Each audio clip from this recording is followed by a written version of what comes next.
Namaskar. This is Akhilesh Bhargava. Welcome to Tit-Bits on Business and Finance with me. Corporate failures and frauds hit the newspaper headlines in India all the time. While just the few big ones only get reported, all the others, which are too many and smaller in magnitude, do not get reported. With every fraud, investors lose money, so do the shareholders, so do the lenders, so do the vendors and the creditors. However, the fraudulent promoters generally do not lose money. It is they who are benefited out of this loot. The fact is that while we often hear of big and shocking frauds and corporate crimes, what we do not often hear of is commensurate punishment down the line being meted out to these corporate criminals, the violators and the fraudsters. There is always a huge time gap in India between the discovery of a corporate crime, its investigation and interrogation, to the ultimate punishment of those corporate and financial delinquents. This time gap tends to be so much that the public, which was so stunned and which was so shocked when the frauds had broken out, even forgets the fraudsters and their crimes also.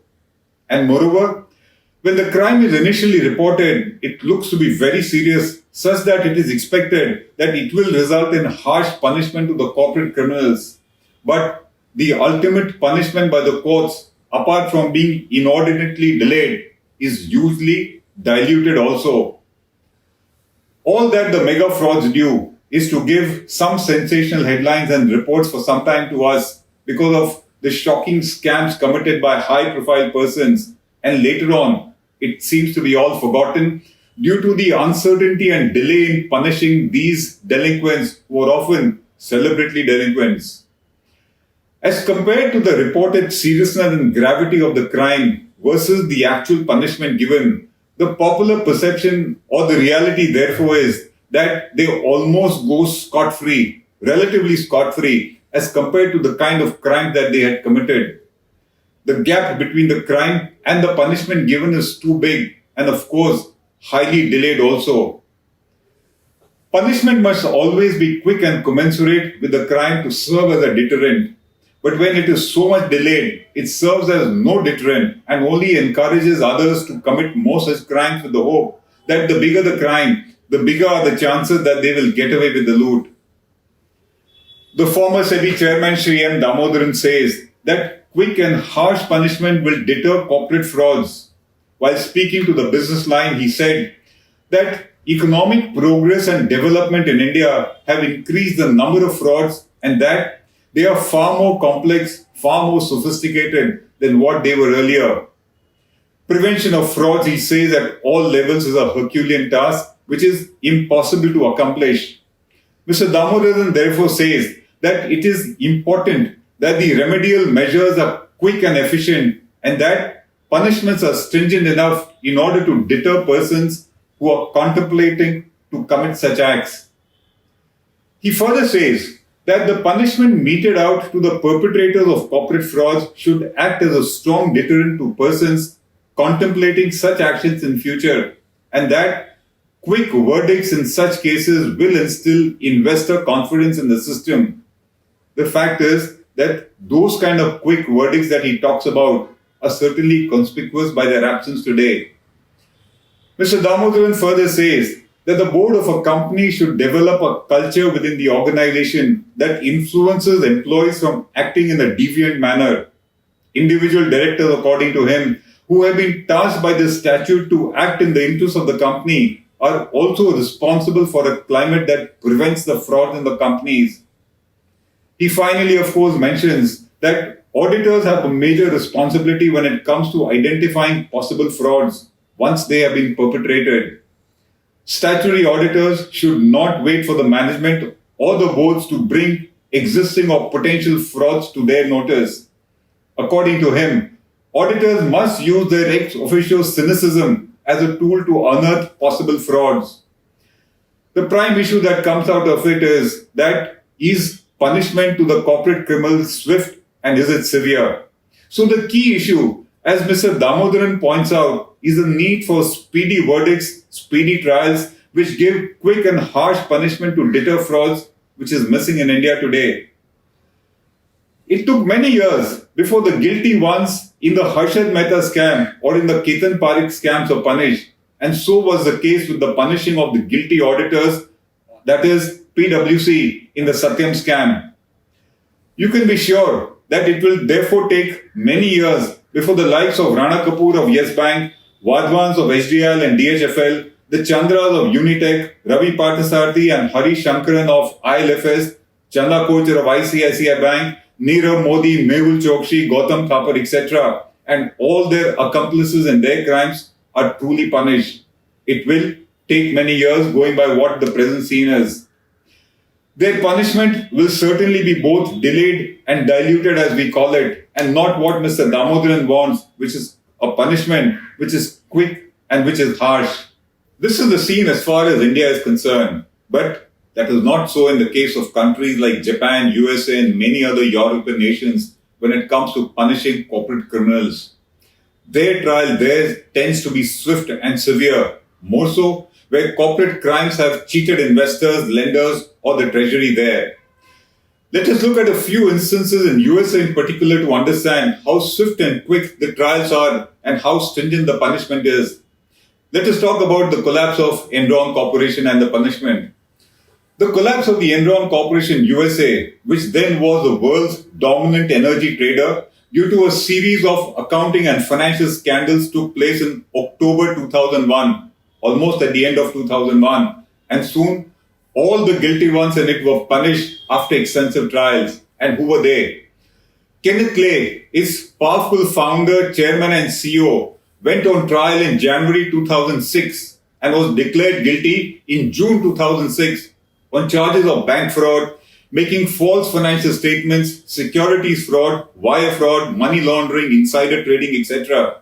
And he was sentenced to 45 years in jail. He died in July 2006 before his sentence could begin. So in less than 5 years, he was convicted and sentenced. The next one, Jeffrey Skilling, its president and chief operating officer, was similarly held guilty in October 2006 and was sentenced to 24 years and 4 months of jail for crimes that included fraud, wire fraud, money laundering, securities fraud, and insider trading also. Its chief accounting officer, Rick Casey, was declared guilty in December 2006 on crimes of disguising the financial statements of Enron and also on account of fraud. And he was sentenced to 7 years of imprisonment. Again, all within 5 years of the scam breaking out. Andrew Fastow, its chief financial officer, pleaded guilty on charges like fraud, insider trading, money laundering, etc. And he was sentenced to 10 years of jail with no parole, despite pleading guilty. And finally, its auditor, Arthur Andersen, surrendered its audit license in 2002 itself, and it collapsed, held guilty on charges of obstruction of justice for shredding documents related to the Enron audit.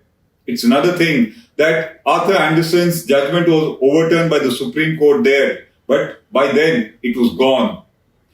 So the Enron crimes were discovered at the end of 2001, and by the middle of 2006, all the guilty were punished, apart from the collapse and conviction of its auditor in 2002 itself. Take another case, the case of Rajat Gupta, the former celebrated managing partner of McKinsey & Company. He was charged with insider trading and securities fraud in September 2008 in his capacity as a member of the board of directors of Goldman Sachs. Rajat Gupta was a celebrity in USA also, but he was convicted in 2012 and he was punished with 2 years of jail and a fine of $5 million. It happened so swiftly. Take the next case of Bernie Madoff, the former chairman of NASDAQ. He was found to be running the world's largest Ponzi scam in December 2008. He accepted his crimes in March 2009 itself, and he was sentenced to a 150-year jail punishment. He died in jail in June 2021, guilty of money laundering, mail fraud, wire fraud, false financial statements, false filings with these SEC, etc. The point is, punishment was immediate. We do not see such kind of trial, sentence or punishment of our corporate criminals, particularly the high-profile ones, the influential and mighty ones for various reasons. They also do not accept their crimes despite overwhelming evidence stacked against them. And the reasons for this are many. It all begins with weak and incompetent investigation by the agencies very often. It then continues because of the corrupt elements in the system which dilute their cases. And finally, this happens because of the tardy judicial process in India known for its unending delays. Moreover, our unending legal system enables the deep-pocketed criminals whose pockets have become deep because of the frauds they committed, but it enables them to delay their conviction by indulging in multiple overlapping litigation at various forums right up to the Supreme Court and if possible beyond, as in the case of fugitives like Nirav Modi and Mehul Chokshi who are litigating abroad. A blatant corporate crime in India with an obviously expected punishment gets derailed because of ingenious and well-connected lawyers who manage to thwart, delay and defeat the judicial process in some way or the other. What also delays justice in India is the reckless filing of cases by the government agencies, which explains why the trials are delayed and which also explains why the conviction rate of such cases in India is so poor. It also explains why, for lack of enough evidence, the cases in India drag on for years together and thus there is no quick verdict as Mr. Damodaran would like to have. India to us needs to learn from Japan, where the conviction rate in such cases is not just 99%, but it is also very quick. In Japan, a majority of cases are cleared by the prosecutors through the exercise of broad discretion to refrain from frivolous litigation and punishment. And thus, the conviction rate of those which are ultimately brought to trial there is almost 100%. The plea bargaining USA also serves a similar purpose, except that, unlike in the case of Japan, the person who plea bargains in USA is generally held to be guilty. No wonder, because of such ways of going about criminal prosecution there, Carlos Ghosn, the one-time famous but now infamous earlier boss of Renault and Nissan, fled Japan, convinced that he would be convicted and punished there very quickly. And that is the only way to deal with these kind of criminals, which is lacking in India. This is Akhilesh Bhargava signing off till we meet again. Namaskar.